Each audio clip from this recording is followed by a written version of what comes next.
What's the story of those who have discovered a dead body? I was 21 when it happened. I woke up around 9:30 or 10 in the morning. I went into my mom's room to say good morning, and I noticed her TV was on, but she wasn't there. She preferred using the master bedroom's bathroom for a little more privacy when it was available. So I assumed she was in there. The door to the master was slightly open, so I thought, she's probably just in the bathroom. I decided to take the dogs outside for a quick break. About 10 minutes later, I came back inside and noticed she still wasn't in her room. I went over to peek inside the master to check on her, and when I saw her, I immediately knew something was wrong. The room was dark, and she was asleep in a recliner. I quietly called out to her a few times, then went over to nudge her knee. That's when I felt it. She was ice cold. When I looked at her face, it hit me. She was dead, and had been for some time, maybe a few hours. Her mouth was hanging open, her eyes staring into nothing. She was completely pale, and her lips had turned blue. It was the most traumatic thing I've ever experienced, and it's left a permanent scar on me. She was my absolute best friend in the world. They later told me she had a heart attack. Story 2. I came home to a dark house around 9 p.m., telling myself she was probably just out with her friends. I went to bed, but all night I couldn't sleep. At 5 a.m., I finally got myself together and went upstairs to check on her. That's when I found her. She'd collapsed in her bedroom. The previous day from a stroke. In hindsight, I knew something was wrong the moment I got home. There were so many signs I missed. I always called the landline on my way home, but I kept getting a busy signal. The dog was acting anxious and wouldn't calm down. No lights were on, not even the porch light. Everything was wrong, but my brain couldn't process it. It was too big, too awful. I kept denying it, making excuses. When I found her, it was like my entire world came crashing down. The only comfort I have is knowing that at least she went quickly and peacefully. She left us, but her suffering is over. I like to think that they're waiting for us. Story 3. It was my freshman year of college. During winter finals, my closest friend, who loved to prank me, was in his lofted bed, ignoring his alarm.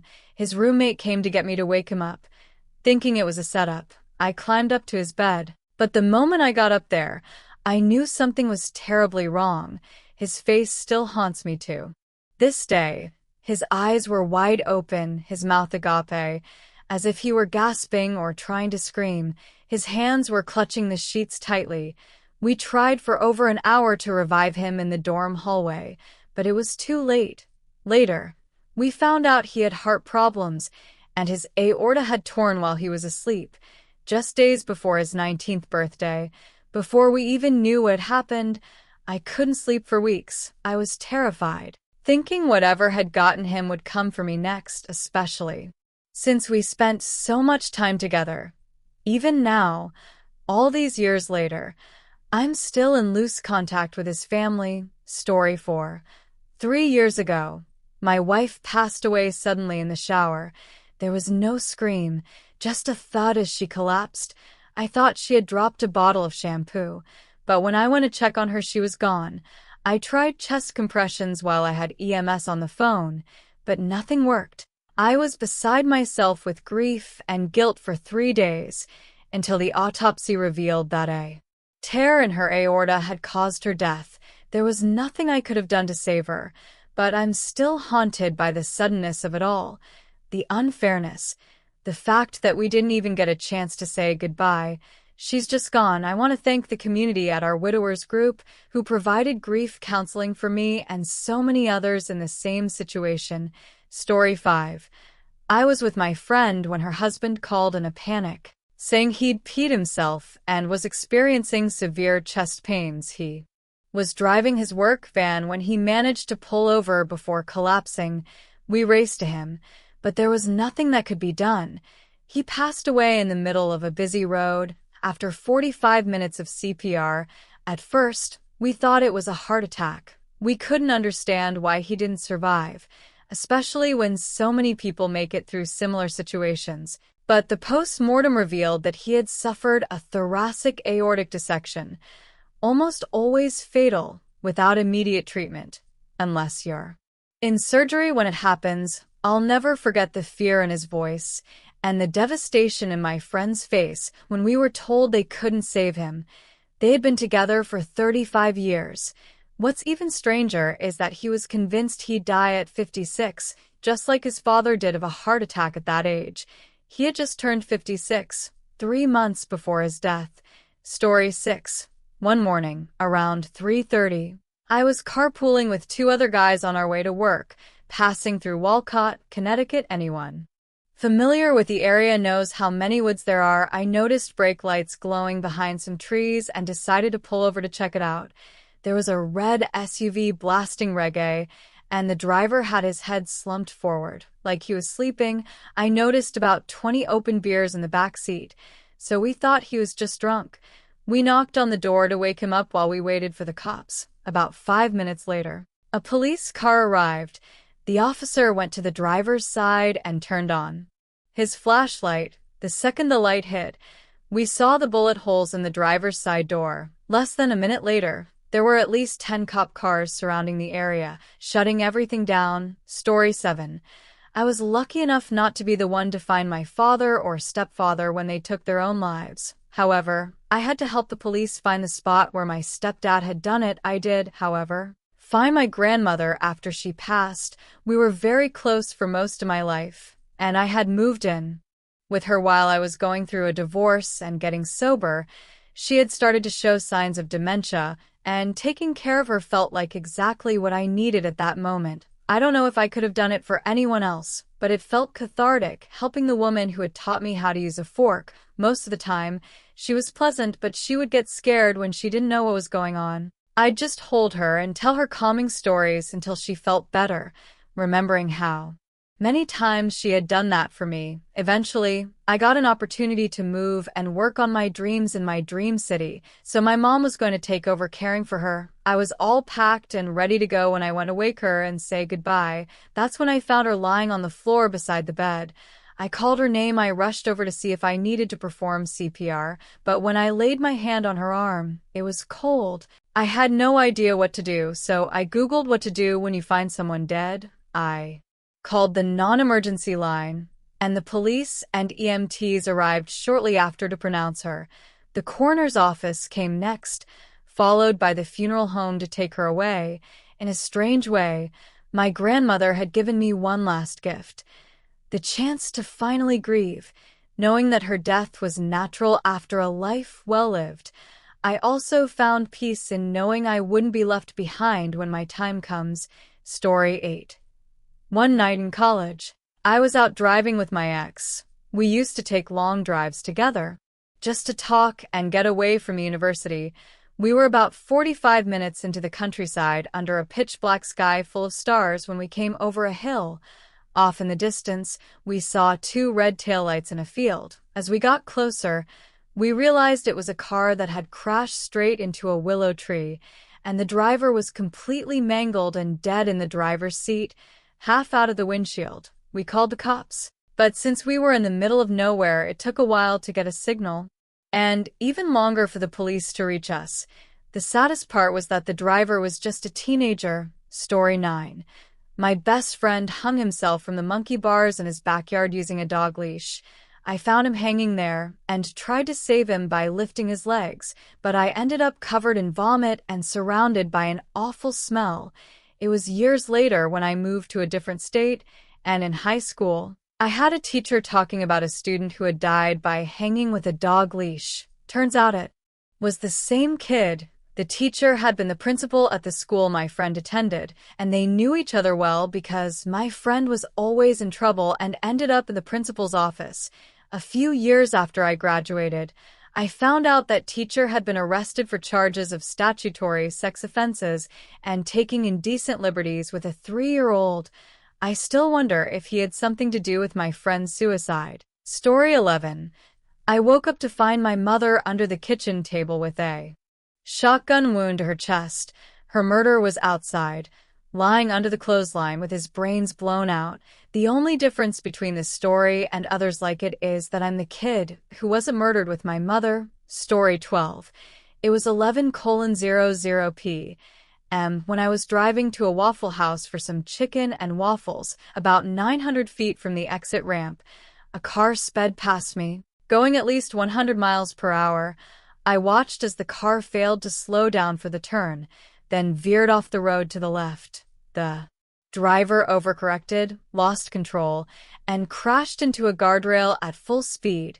I was the first to reach the scene. The dust hadn't even settled from the impact, and the car was so low that the front hood had gone under the rail, wedging between it and the road. The driver, not wearing his seatbelt, was crushed between the steering wheel, dashboard, and the roof of the car. He was literally smushed like a grape. I used my car to block the scene so the first responders could get there. There was nothing to be done except to unwedge the car and collect his body. He was pronounced dead at the scene. The next night, I saw the news mention his death, but it was a small blurb with no name. The chicken and waffles tasted flavorless, and I couldn't sleep that night. Story 13. I went to pick up lunch for my boyfriend, who hadn't eaten all day. He had just said goodbye to his Nana, who was on life support at the hospital. I asked him to come with me, but he said he'd rather be alone. I thought maybe he didn't want me to see him grieving. I figured he was just brewing coffee for us. When I got back to his house, I smelled the coffee and called out his name. The dog was sitting in the hallway with his ears pinned back, refusing to move. I looked into the living room and saw him lying on the floor. At first, I thought he was just napping. He sometimes did that on the floor, but when I got closer, I saw the blood coming from his nose, and his eyes were wide open and yellowed. It wasn't just a nap. Something was horribly wrong. I realized I was inches away from kneeling in his brain matter and shattered skull. He had told me his gun was locked up, and he even told his dad he didn't have it at the house. That thought will mess me up forever, and I will never stop regretting leaving him alone. He was a veteran, and I still hope he rests in sweet peace, my Joe. Story 14. I was lying in bed watching TV with my girlfriend at the time when her dad, who had recently moved in with us, started snoring incredibly loudly from his room. It was early, and we almost went to check on him, but we thought he was just exhausted after a long night. We got up, went about our day. Breakfast, chores, all the usual Saturday morning stuff. It was 2 p.m., and he still hadn't come out of his room. A bad feeling settled in, so I kicked the door in and found him sitting there in his underwear, pale with bluish-white eyes, his mouth hanging open. Apparently, he had gone out with some friends, and they had given him some dope, which turned out to be mostly fentanyl. The snoring we had heard was actually a death rattle. He had already passed before we even went to sleep. Story 15. I was at a hotel party where one of my friends was passed out on the bed. Everyone else was partying, but this guy was just sleeping, or so we thought. The snoring coming from him was insane, loud, and scary. I told everyone we needed to call 911, but most of them resisted because they didn't want to get in trouble. Finally, a guy called for an ambulance, and when they arrived, they hooked him up to a heart monitor. His pulse was barely there. We were at a casino hotel, so we were all placed in a holding cell while being questioned. We were later told he passed away at the hospital. He was just 18 and had taken a large methadone pill and drank a lot of alcohol. Story 16. In 1999, I woke up, said good morning to my wife, and asked if she wanted some coffee. She didn't respond. I went into the kitchen, had breakfast, and made coffee. As I was getting ready to go to the store for some provisions, I went back to tell my wife I would be back in 45 minutes. That's when it hit me. She had never slept through me speaking to her. I went back to the bedroom, touched her arm, and it was ice cold. She was on her side, so I rolled her over. The side of her face that had been on the pillow was black, blue, and red from blood pooling. I called 911, and they advised me to give her mouth-to-mouth resuscitation. I argued that she was obviously dead, but the 911 operator convinced me to try. I tasted death, and it was the worst thing I've ever experienced. I knew then that my beautiful wife was gone, and life as I knew it would never be the same. The coroner later told me she had died from an abscessed tooth that broke and entered her bloodstream. She had died about 6 hours before I found her. And I hadn't even noticed. Story 17. I was the apartment manager at a complex that was technically condos, but the developer owned most of them for about 20 years. There was an older lady who lived in one of the units, and we all knew she was a bit off. She kept to herself, but we always checked on her to see if she needed anything. It was winter, and the hallways were colder than usual. We hadn't seen her for a few days, and there was a slight smell starting in the hallway. I knew what it was, so I called the police. They came out with the fire department, but no one would go in. My boss and I opened the window and went in. No one knew if she had any relatives, so I started going through her belongings after they removed her body. A couple of days later, I found an old photo with a couple of names on it. I managed to track down her daughter and break the news to her. She hadn't seen her mom in over 20 years. Her mother had been seriously mentally ill, but she found some peace living in that unit. And it gave her daughter some comfort knowing that. Story 18. I was with my son, exploring the woods near Percy Priest Lake. When I stepped on some leaves that felt different, I got closer and realized they were covering a leg. The body had been there for several days. News later revealed that he had been swimming and went missing. Another time, we were walking down the sidewalk in a neighboring area when we saw an older black man standing in front of a house. He was acting nervous and said, "Hey man, I think he's dead." He pointed at someone nearby, and it turned out that he was right. Story 19. I worked in an apartment complex with around 100 units. We had warned the tenants that we would be lubricating locks and taking care of maintenance issues with doors and hinges. I was on my last floor, and I dreaded one door in particular because the old man living there loved to chat. I knocked a few times and got no response. I unlocked the door and announced myself. But as I tried to enter, I met some resistance. This guy was odd. He had worked the same job back in the 50s and 60s and often told me he didn't trust anyone because of the things he had seen. I assumed he was just sleeping and had put a chair behind the door. I closed it and moved on to the other apartments. When I came back to his door, I knocked again. Still no answer. I knew he usually left once a day for shopping around noon, so I unlocked the door again and struggled to open it. The chair was holding it well, so I pried it enough to squeeze through. The door closed behind me, and when I looked up, there was no chair. He was dead behind the door. I didn't even check for injuries. I knew instantly. It felt like my legs had been swept from under me, but I was still standing.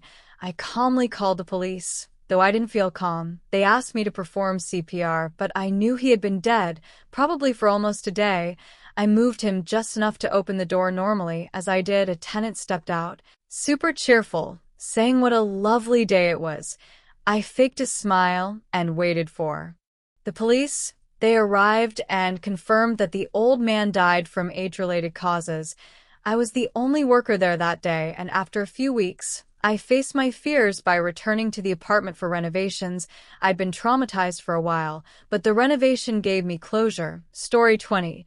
I was a dog walker and picked up a girl's dog 5 days a week, so I'd gotten to know her a bit. One day, she asked me to watch her dog for a couple of months. It seemed a bit sketchy, but I agreed it wasn't long before I arrived at her place and opened the door to find her hanging. The sight sucked. I would often carry her dog around, singing Landslide by Fleetwood Mac, silently crying over the loss. A few months later, a co-worker of mine agreed to take care of the dog, but tragically, they passed away from an overdose. It left me with a deep anxiety and jump scares that stayed with me for a long time. I'm 90% sure she hung herself with a slip lead I had given her, and using them every day only reinforced the trauma. Story 21. It was Mother's Day, and my mom wasn't answering her phone. This wasn't unusual, as she'd been distant ever since my dad passed away in May of 2018.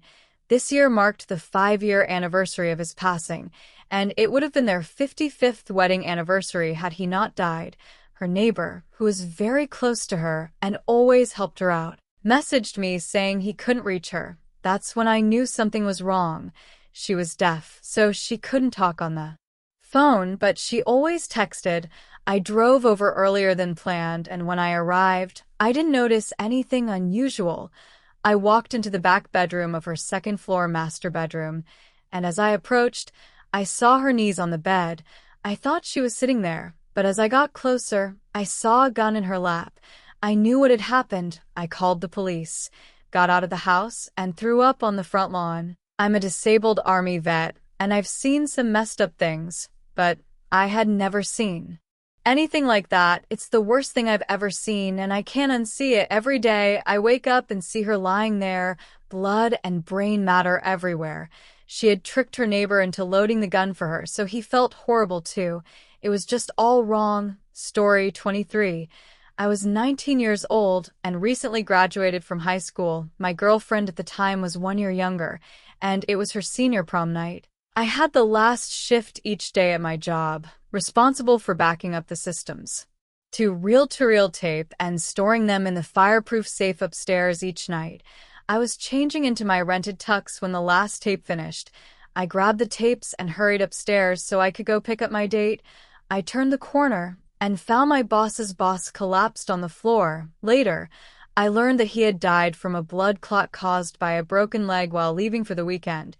He was the last one in the building that Friday night. Other than me, his broken leg was acquired during a company picnic softball game a week or two before. He had a huge full-leg cast and was a mountain of a man, so I imagine it must have been quite the struggle for him to navigate the tight hallway and stairs with that cast.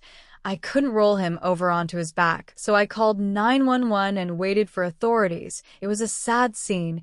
His wife and kids came to pick him up after getting his elderly parents at the airport. The whole family arrived and learned the tragic news together. The incident made me incredibly late to my date's prom, which she wasn't understanding about. She was angry, uncaring, and didn't give a damn that I had just found a dead man. Thankfully, our relationship ended soon after. Story 24. One of my earlier jobs was as a caregiver at a high-end end-of-life care home. I worked a skeleton crew at night, one person per floor, and was doing my rounds. I entered the room of a nonverbal woman whose life consisted of twitching, dribbling, and occasionally moaning. She couldn't communicate in any way and didn't have any family. As I entered the room, I saw she was awake. I said a few kind words out of habit, though I knew she couldn't respond. I turned to prep some personal care when I heard a weird exhale. I turned around, and after a second, it took me a moment to realize what had happened. I called the nurse, who arrived 2 minutes later, and she confirmed the woman had died. I began prepping the body for collection as the family was notified. I found a few others dead during my time there, but this was the only one I was in the room with. Story 25. This one's not about me, but about my mom. She was out walking the dog, a large German shepherd named Selen, on a long, tree-lined single-track road. The dog froze, hackles raised, growling. About 50 or 60 yards ahead, hanging from a tree branch, was a man in a brown coat. My mom began to panic. Should she check to see if he was dead? Should she go and get help? This was before mobile phones, so she would have had to leave and find a house or a payphone. Finally, plucking up the courage, she approached the body, the dog still freaking out, but as she got closer, she realized it wasn't a dead body at all. It was a Tasmanian devil helium balloon stuck on a branch. My mom, a forensic anthropologist who worked for the coroner's office at the time and dealt with dead bodies almost every day, still panicked at the sight of one out in the wild. She got glasses shortly after that. Story 26. I was a caregiver for a few months, and during that time, I primarily took care of a man in his 60s who had dementia after suffering a stroke. He could barely speak, didn't know what year it was, and couldn't really communicate how he was feeling. He had a sister who lived with him, but did very little besides take his disability money. A few days before the incident, I started noticing something strange. He was unusually quiet and hadn't had a bowel movement. One night, I put him to bed at 8:00 p.m. and drove home. I remember it was raining heavily, and I was listening to Riders on the Storm. I had this feeling that something bad was going to happen. The next morning, I came into my shift at 9:00 a.m., and the client's sister was heading out to run errands. I came inside, started prepping his meds, and clocked in. I then went to his room and opened the door. The first thing I noticed was a sweet fragrance, and I saw him in the dark, his hand raised in the air as though he was grabbing something. I figured he had finally had a bowel movement, so I'd need to clean it up, but as I walked over to him, I noticed he was completely still, with vomit on his chest and his mouth agape. His eyes were open when I reached over to grab his hand. It was unbelievably cold. Those of you who have felt a dead body know what I mean. It just feels so wrong. I called 911. Sobbing and breaking down, the cops came and interviewed me. They asked the sister when the last time she had checked on him was. She told them she had seen him the night before when I put him to bed, but she hadn't checked on him at all that night for 13 hours. He had died in his bed without anyone checking on him. The autopsy revealed he had a massive heart attack that night, and based on how cold he was, I'm guessing he died shortly after I left. That moment still haunts me to this day. Story 27. I usually like to enjoy my cup of coffee early in the morning while I skate around the park near me. The day after Halloween, I went through my normal routine but came across a body hanging in a tree. At first, I thought it was a very realistic decoration prank, but as I got closer, and yeah, it wasn't a log, it was the dude's dead body. He had left his bike and a backpack next to the tree stump. I didn't feel the need to go through his belongings. I kind of froze for a second until a jogger came by. Her reaction snapped me back into reality. We called emergency services, and they arrived shortly after to take care of the situation. When I told my friends and boss what happened, it took them a while to believe my story, as they all thought it was just a leftover Halloween decoration. I don't know why the 911 call wasn't convincing enough. I kept checking the internet for an obituary or any article related to the situation for proof, but nothing came up. As far as I could tell, it was like the man had never existed. Story 28. When I was 12, my dad and I were driving down a logging road to a lake to go fishing. I looked out my window and saw what I thought was someone lying in the ditch. It took some convincing, but my dad turned around and we went back. He pulled over and we got out to check it out. There was a man lying in the ditch, unresponsive and not breathing. We flagged down another vehicle and they went back to the highway to call the police. It turned out the guy was from a group of campers. He had gotten drunk and wandered off. They determined that he passed out in the ditch and choked on his vomit in his sleep. Story 29. In my hometown in 2011, there was a big story about a guy that the police were chasing who went missing during the chase. The family claimed it was some kind of police killing and cover-up. It was a huge deal. This happened in early spring, when the snow was melting and the river was really high. I used to ride my bike along the river near where he went missing every day, and during this time of year, the river would always flood and block my usual path through the park. So, I had to ride in the street for a few weeks. After the river dropped below flood level, the bike path was accessible again. So I rode it. A few minutes in, I noticed a strange log floating in the water where it didn't usually belong. As I got closer, I realized it wasn't a log. It was the man's dead body. I instantly connected the dots and realized what had happened. He must have jumped out of his car and taken off on foot, running into what he thought was a forest on the other side of the river. However, it's only a forest for about 10 feet before there's a very steep 75-foot drop into the river. At the time, the river was high, fast, and cold. He must have run into the tree line, fallen off the cliff, gotten knocked out, stuck in the branches at the bottom, and drowned. When the water level dropped, his body floated downstream, and I found him. It was only a few weeks after his disappearance, and I made that connection right away. I also once found a man who had hung himself in the woods near my house in the mid-90s. The cop who interviewed me afterwards was murdered by a kid I was in middle school with. A few weeks later. We were 7th graders at the time. Story 30. I worked at a restaurant next to a train track. To get to our restaurant, you had to pass over the tracks. One day, a train was stopped and blocking the intersection. My manager asked if I could climb through a train slot to find out what was going on. After I got on the other side of the train, I saw police cars and ambulances. The whole scene. I walked over to the site, curious and wanting to know the full story, but I really wish I hadn't. There was a man who had ended his life by putting his head on the tracks as the train came. I saw his decapitated body, and I ran back so fast. I told my manager, and he decided to close the restaurant for the day. We later found out that the family on the other side of the tracks was in their yard, screaming at him to get up. It was traumatizing. This happened 6 or 7 years ago, but I can still see the image clearly in my mind. Story 31. I wouldn't exactly say I found it like it was laying in the woods, but I was working as an overnight doorman security at a bad apartment complex. In the middle of the night, a naked woman went off the 9th floor balcony. I was the first one there. She was lying on the ground where the concrete walkway met the grass, her legs broken in several places, and her torso was essentially mush inside. She took a few shallow, agonal breaths, and I watched her die.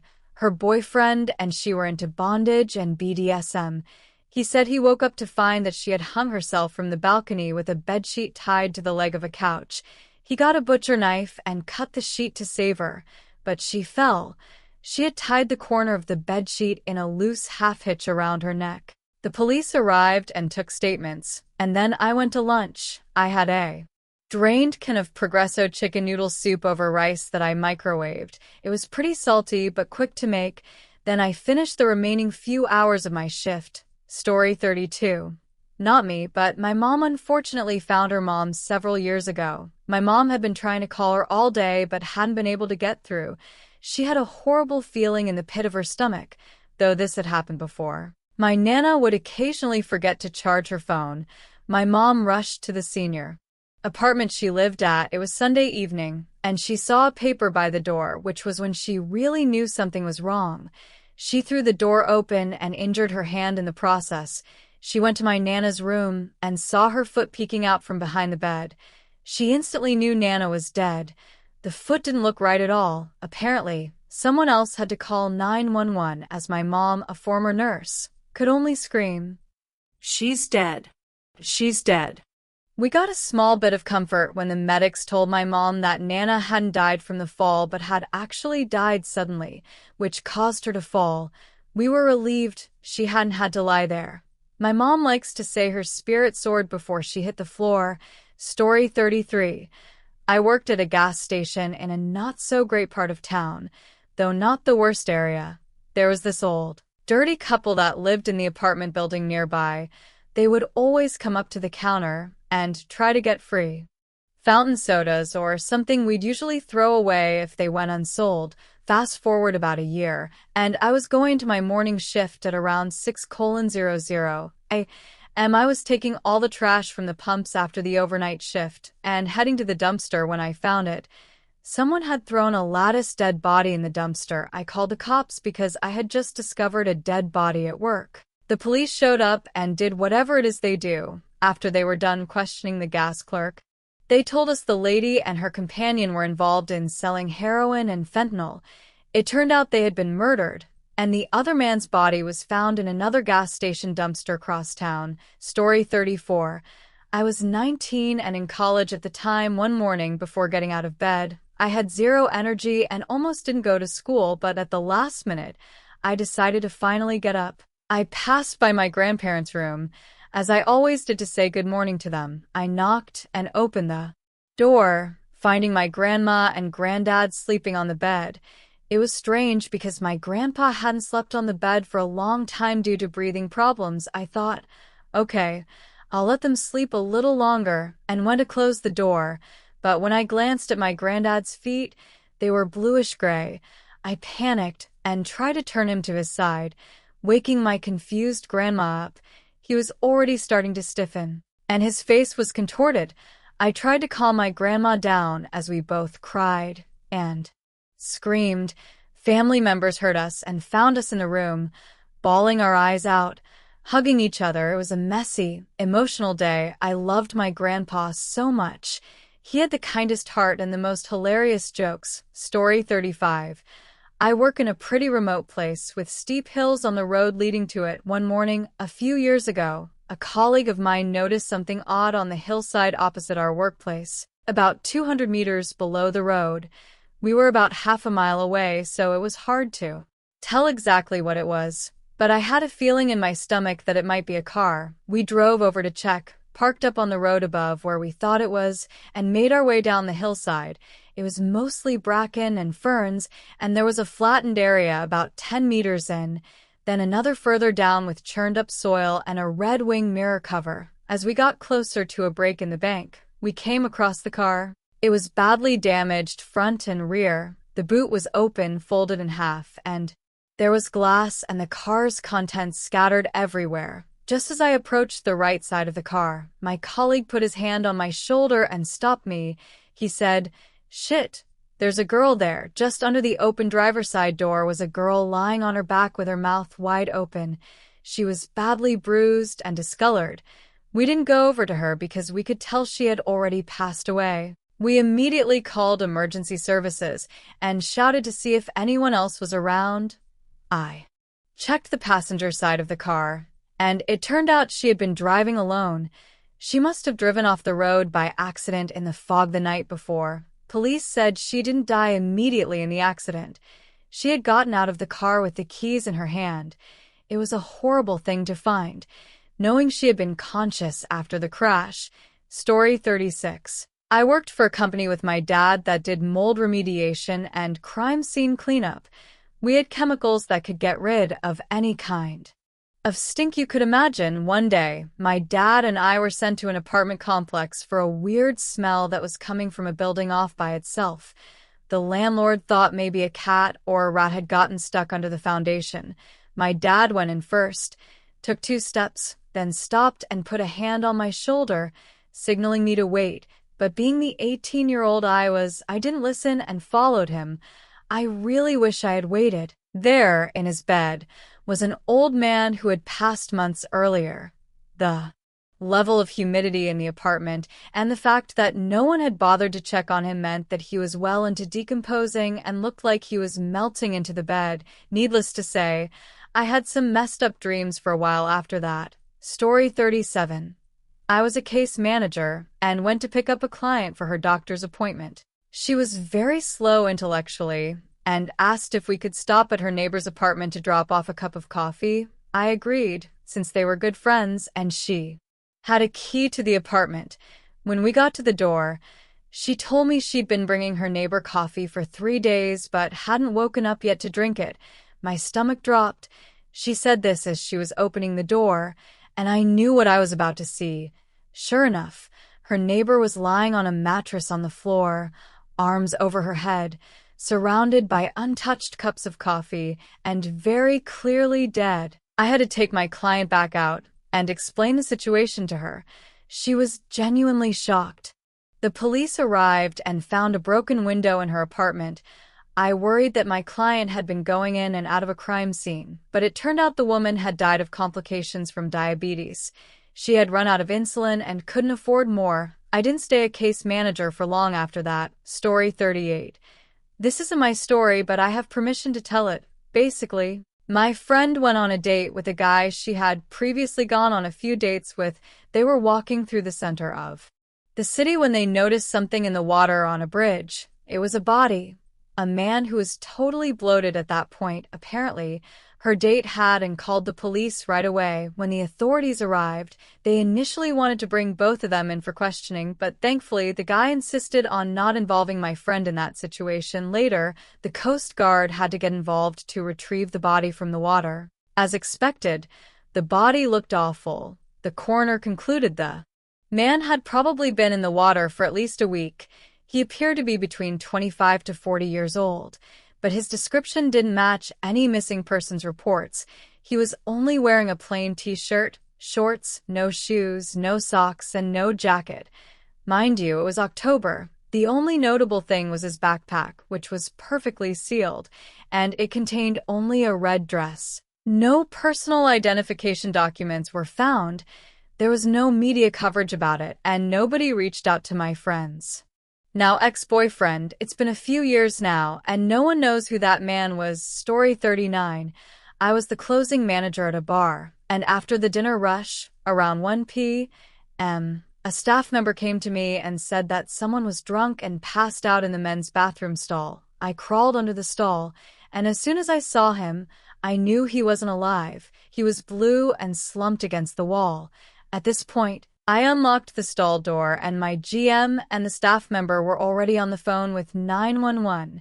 We started CPR, and soon after, firefighters arrived, took him away on a stretcher, and pronounced him dead on the scene. The kid was 25. He had met his dealer at the bar, and shortly after, he overdosed in the toilet. His father came by the next day to thank us for trying to save his son's life. He knew his son had a drug problem. That conversation with his father was one of the most surreal experiences of my life, and I'll never forget it. Story 40. The first death I had to deal with was my granddad's, who passed away in his back garden. It was a horrible moment. I had to call my aunt and tell her over the phone, and her cries still haunt me to this day. Despite the time that's passed, we are still very close, and we take comfort that he passed in his beloved garden.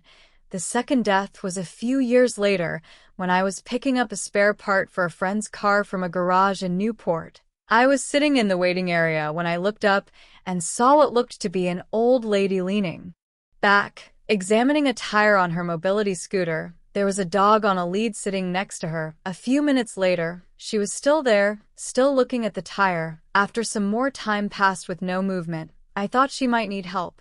I went outside and walked up to the footpath, calling out to her, but when I got closer, I realized she was just motionless. I ran to call emergency services. When I checked for a pulse, her skin felt like room temperature raw meat, maybe like a chicken leg. With the skin on, it was a strange feeling, and I'll never forget it. Story 41. I was in the Marines in the early 2010s, stationed at Pendleton for my last year. I had met a girl who went to college in Isla Vista, and I would visit her almost every weekend. It was about a 68-hour drive, depending on traffic. Sometimes the traffic was unbearable. One night on May 23rd, 2014, which was my birthday, my girlfriend and I were walking to get pizza. We heard what we thought were fireworks, but when we looked, we saw a BMW screeching around the block near her place. As we passed a sorority house on the way, we saw two dead sorority girls lying on the grass. It turned out the man in the BMW was Elliot Rodger, who had gone on a killing spree. His night ended after he hit a bicyclist and then killed himself in his car, just one block from her place. I remember seeing bystanders swarming the sorority girls, trying to help. If we had left just 10 minutes earlier, we would have been on that same sidewalk around the time he shot them, and we might have been victims of his rage too. A few weeks later, I was taking a train back to base instead of driving. About an hour into the trip, the train abruptly came to a halt. We found out someone had thrown themselves onto the tracks, and there was debris from the impact in my car. I had to sit there and watch them clean it up for the next 2 hours. Story 42. When I was a teenager, I struggled with depression badly and even tried to kill myself. But I chickened out at the last minute. One of my online friends was an absolute gem. She called me every day, listened to my problems, and really turned everything around for me. My relationship with my sister wasn't great, but my online friend filled that void and more. Fast forward to college. We still kept in touch regularly, but I got busier.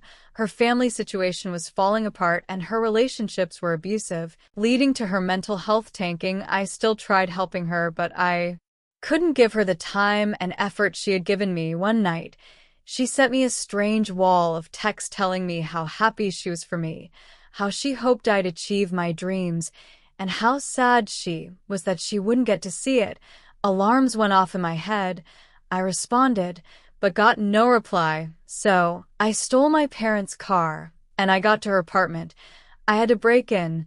When I finally found her, she had cut herself multiple times, with blood dripping everywhere, and she had finished it with a hanging. I'm riddled with guilt because I wasn't there as much as she was for me, and even in her darkest hour, She was still a ray of sunshine and love to me. Now, I have nightmares about seeing her regularly, especially when someone else reaches out to me for help.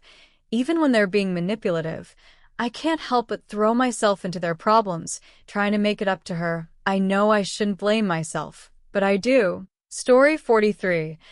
I walked in on the aftermath of a shotgun suicide. The guy had been a dear friend for a while, but he hadn't been the same since his girlfriend left him. She made up lies about him being abusive, which is why she left, and everyone turned on him, refusing to believe him. In reality, she had been using him for money the whole time. Once he found out and confronted her, she left him and spread those lies. He didn't show up for work one day, which wasn't like him. I told the manager I'd check on him during lunch. When I arrived, I found that the front door was locked, but I knew he often left the back door unlocked. I walked in and found him in the living room. Everything above his jaw was gone. The shotgun was still in his hands, and his poor dog was sitting there, whimpering, probably confused and terrified. I found a note he had written. He died angry, scared, and alone. His note made it clear that he was angry at those who had turned their backs on him. One line even said that he hoped his ex would be the one to find him, but later in the note, he calmed down, offering apologies to his parents and the few friends who stuck by him. I called the police, gave my statement, and they cordoned off the area. I took the dog, and I still have her. Story 44. It was around 3:00 a.m. when I was getting dressed for work, and my fiancé? He was still asleep in bed. I always gave her a kiss before I left, and it usually woke her up. But that morning, something felt off. I couldn't explain it, but I shrugged it off as just being 3:00 a.m. Drowsiness. I grabbed my keys and stopped by the bassinet to check on our 3-month-old son. But when I touched him, he was ice cold, and I could see his skin was pale even in the darkness. I turned on the light, and I was horrified. His skin was yellow, blue, and purple, and he wasn't breathing. I immediately called 911, and they instructed me on CPR. But it was clear from the way he looked that it wouldn't work. The taste of my 3-month-old baby's dead breath still haunts me, and the faint little sighs coming back with the rescue breaths are etched into my mind. My fiancé, and family were devastated, and I had to step up and make all the funeral arrangements.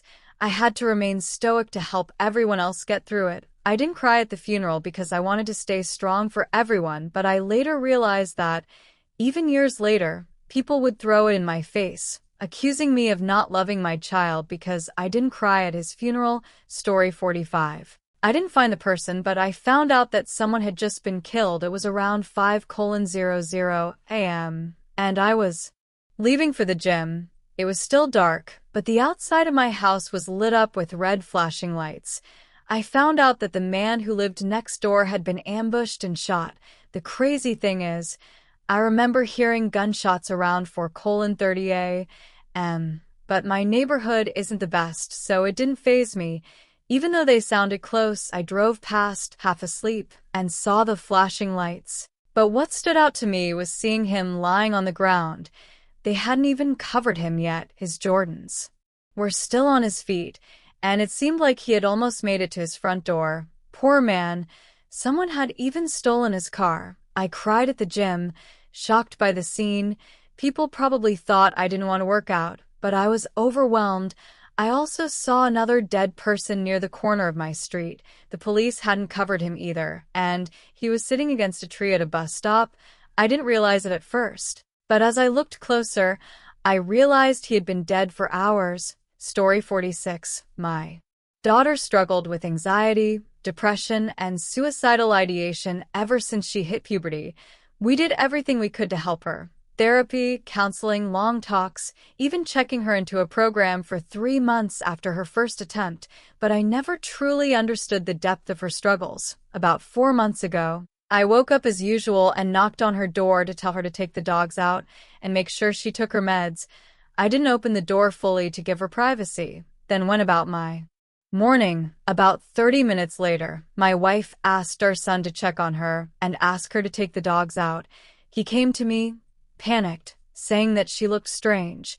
When I first opened the door, I thought she was just messing about, but then it sank in. She had hung herself from her bed. I checked for a pulse, but her skin was ice cold, and her body was pale white. My wife was about to leave for the store, but I stopped her. The next 20 minutes were frantic, but we were too late when we returned to her room and called 911. I had to cut her down. The weight of her body falling onto me was crushing. I had seen death before, with my grandfather passing away from cancer, but this was different. It's the worst kind of pain I've ever experienced. I felt as if a part of my soul had escaped my body, yet I was numb. The entire process, police, medical examiner, explaining to our two other children that their sister was gone, was too much. Most days I'm too busy to think about it, but when I lay down to sleep, the house is quiet, or when I wake up and sit in the shower, that scene comes back to me. The feelings of helplessness and fear are just as vivid as the day I found her. Story 47. I worked for a nonprofit that provided affordable housing for senior citizens who could live independently. Occasionally, we had to do wellness checks if we hadn't seen a resident for a while, or if a family member or a friend asked us to check on them. Over my 3 years there, I found 2 bodies. The first was a lady in her 70s who was a bit of a character. She had bipolar disorder, but was normally pleasant with us. She had suffered a heart attack while on the toilet. I found her crumpled forward with her pants down, her head lying at an odd angle against the bathtub. We never found her cat. The second was a very nice gentleman, formerly homeless, who was a bit of a recluse. I never saw him outside of his apartment, and I'm not sure how he managed to get groceries. One of his friends hadn't seen him for a couple of weeks, and he wouldn't open his door. So I keyed in to check on him. He had passed peacefully in his sleep, lying on his side on his bed, but it had been 2 weeks, so he had started to decompose and had become part of the mattress. We had to bring in a bio-cleanup company. I didn't feel too personally affected by finding these people, but my employer was generous and always let us take time off if we found anyone. So I usually took the rest of the day off, spent some time praying for them and their families. Story 48. This one still messes me up. I had a buddy, let's call him Joe, whose mom and older brother were killed in a car accident. After that, he became very depressed and ended up living with his dad. His dad had serious health problems, and one day he passed away from a heart attack. Joe was barely keeping it together. So a few of us decided to let him live with me. I kept all my guns, knives, and anything that he could harm himself with out of his reach, locked in a safe. After a while, Joe seemed to be improving, so I left him home alone one day while I went to grab groceries. Maybe an hour or two later, I got a call from another friend who had received a very sketchy text from Joe. I drove as fast as I could, but I couldn't make it in time. When I arrived, I found Joe's body slumped on his bed, his wrists cut. I rushed him to the hospital, but it was too late. He was only 17 to this day. I still don't know where he found a knife. Story 49. During my senior year of high school, our furnace was on the fritz during the winter. My dad would go down and light the pilot light as part of the routine to keep the house heated. As a lazy teenager, I never messed with it myself. My siblings occasionally tried to fix it and might have accidentally broken something while trying to relight it, but they were too scared to admit it anyway. One morning my dad came down while we were the only ones there. I was downstairs playing Rock Band. I said, "Morning, Dad," and he grunted with a nod as he walked by me toward the back room with the furnace. Not long after, I heard this awful blast. I turned to see the fridge had been thrown into the kitchen table. Furniture was scattered, and clothes were everywhere. I rushed to check on my dad, but I didn't see him. The smoke was everywhere, and I couldn't understand what was happening. It was like my brain couldn't process the scene, and I withdrew to the other rooms. When the smoke spread, I called 911. It took a moment for the first responders to arrive, and when they did, They knew my family. I kept calling out for my dad, first seeking, then shouting, and finally screaming. That scream still haunts me. It hit me with the full reality of the situation, and everything snapped into place. I covered my ears to try to block it out, but I couldn't stop hearing that scream. Based on what I've been told, I had to have seen my dad's body, mangled by shrapnel, but my mind doesn't let me piece it together. All I remember are scattered clothes and fragments of the scene, nothing tangible. I'm grateful for that, but I still worry it cost me a single moment to say goodbye. Story 50. Once, when I used to repo cars, I was at an apartment complex waiting for a tow truck because someone wanted to surrender their car. It was an empty parking lot, and I was standing there when I noticed this attractive woman wandering around, like she was looking for something. She was calling a name that I don't remember, but I thought it was a dog. Then I heard her scream, and she ran out of her apartment, waving for me to come over. I hate getting involved in things like this, but she was in a panic and no one else was around. So I went over. She ushered me into her apartment, and in the back bedroom, I saw her husband had hung himself from a clothes hanger with a rope. She was screaming, and her little boy was screaming too. I told her to find a knife, so we could cut him down, and I tried to hold up his body to create slack in the rope until she got back with the knife. I called 911, and we laid him on the floor. They wanted me to do CPR, but I told the wife to do it instead. The paramedics and cops arrived, but he was already dead. She asked me to reassure her that he would be okay, but I couldn't lie, so I didn't say anything. Afterward, I went back outside, and my tow truck arrived to haul away the car. I gave a statement to the police, and then went home and drank myself to sleep. I still think of her and that poor, traumatized boy. That man should have taken his life far away from his family, so they wouldn't have to find him like that. So, what do you think for the stories?